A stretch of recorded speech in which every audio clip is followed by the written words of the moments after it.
we must understand the need for violence is essentially fear. The more fearful you are, the more the tendency for you to become violent. You will see people who are fearful, first thing is they'll get verbally violent. If they have… if they find that whoever is in front of them is physically of less capability, they will also become physically violent. Where there is no fear, the need for violence will come down dramatically. So, why is the fear? What is the fear about? Essentially, the basis of fear is just this. In this a vast expanse of creation, this cosmic space, if you are identified yourself as a little body, this small little person in this vast cosmos, fear is natural. Most people are living in ignorance and trying to avoid fear, but if you really look at it, you are in the middle of nowhere. Maybe you think, yeah, I'm in Los Angeles or New York, but actually, in this cosmos, you are in the middle of nowhere, your GPS cannot tell you where you are. If you really look at it, this tiny piece of life, if you're identified only with your biological self, this tiny piece of life should shiver in terror.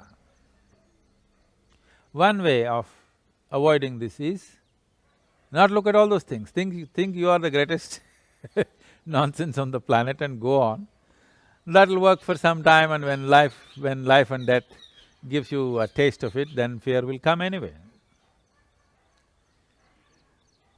But transcending fear, what it means is, if you bring your life in such a way, if you allow your life to happen in a certain way to you, if your experience of life transcends the boundaries of your physicality, if you handle your body in such a way that your body is as competent as it can be in the physical world, and your inner experience is beyond this physicality of who you are, you will see fear will become equanimous.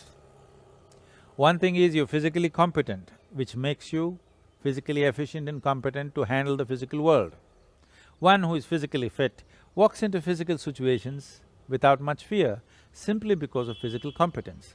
This must be done right from very young age. Half the children going to school, you see, they're turning like pumpkins, drinking corn syrup So, when you become like a pumpkin as a child, then Halloween works for you, everything is fearful.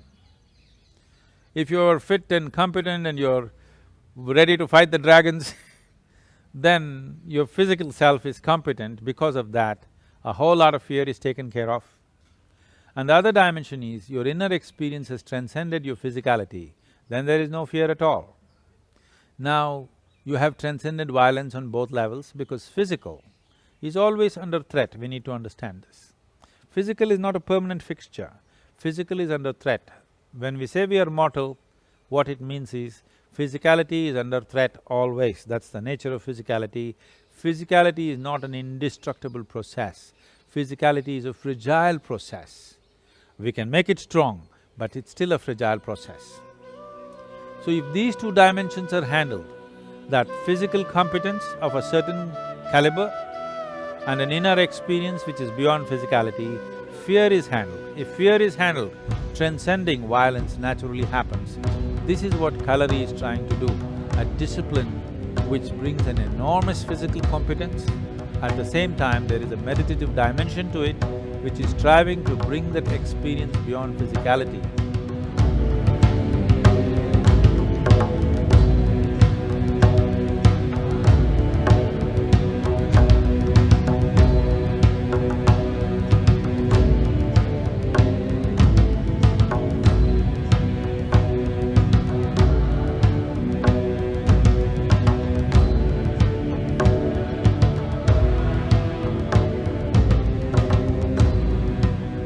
It is not about fighting somebody, it is about bringing yourself to the ultimate possibility that you can bring your body and mind to, and then work on your spiritual process to transcend these two things. Transcendence is not an avoidance, this must be understood. Transcendence means you're building something as a solid footstep over which you can stand or you can use to step over, because the fear is essentially because of fragility of physicality, and because of this fear, the need for violence. Violence means just this: when my physicality is threatened, I choose to destroy your physicality, that's all violence is. So if my physicality is not threatened, the need for destroying your physicality has considerably gone down.